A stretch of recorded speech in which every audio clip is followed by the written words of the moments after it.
Bleach is an easy story to critique, but for all Bleach's flaws, Ichigo isn't one of them.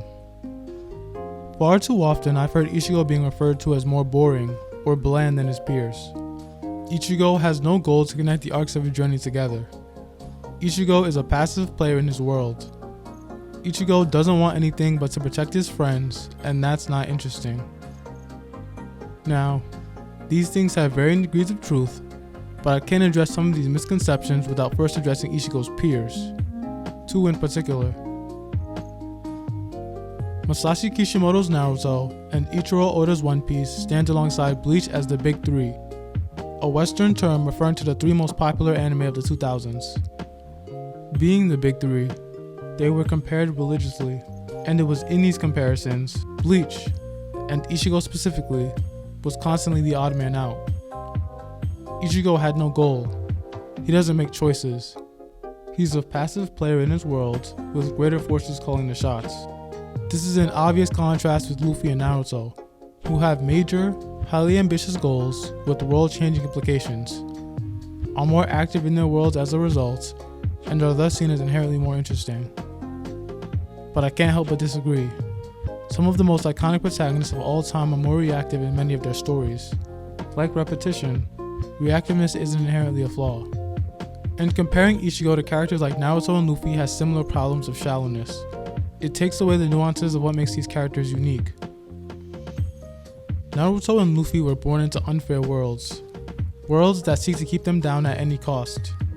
Their greatest opponents are the systems that govern the world that they live in, and so they seek to gain the ultimate titles in their respective worlds, slowly but surely changing the world and its people along the way. They do have clear character journeys, but how they change isn't nearly as important as how they change the world. Ichigo is different, far closer to a Yusuke than to a Goku, and far closer to a normal person than Naruto or Luffy. Ichigo doesn't like seeing ghosts, and Ichigo is a substitute Soul Reaper, literally in charge of keeping balance by holding on to the current status quo. He doesn't have grand plans for the future, nor a larger-than-life personality. He's just some kid with a bit of a solitary streak due to a childhood tragedy. He doesn't have a series-long goal, but that's true of most teenagers. While people argue this is why Bleach suffers from a lack of direction, I think it adds to the story. Ichigo is a 15-year-old boy who got caught up in a series of events far beyond his control, facing monsters far out of his weight class. Literal gods of death making decisions about his life he neither agrees with nor can quite understand. People telling him who he is and deciding how the world should be. Whether it be the Soul Society's judgment of Rukia's guilt and him not agreeing with their ancient laws and seemingly pointless bureaucracy, or Aizen's manipulative planning of his whole life, or the story of the Fullbringers and the idea that Ginjo might have been Ichigo's future, or Yuha Bak's desire to conquer death, a concept even the strongest of men struggle with, and something Ichigo never quite got over. Ichigo's greatest enemy was always himself. Ichigo, for a lot of the series, is in clear denial of who he is. He denies that Hollow Ichigo is his true sword, until he has to accept it.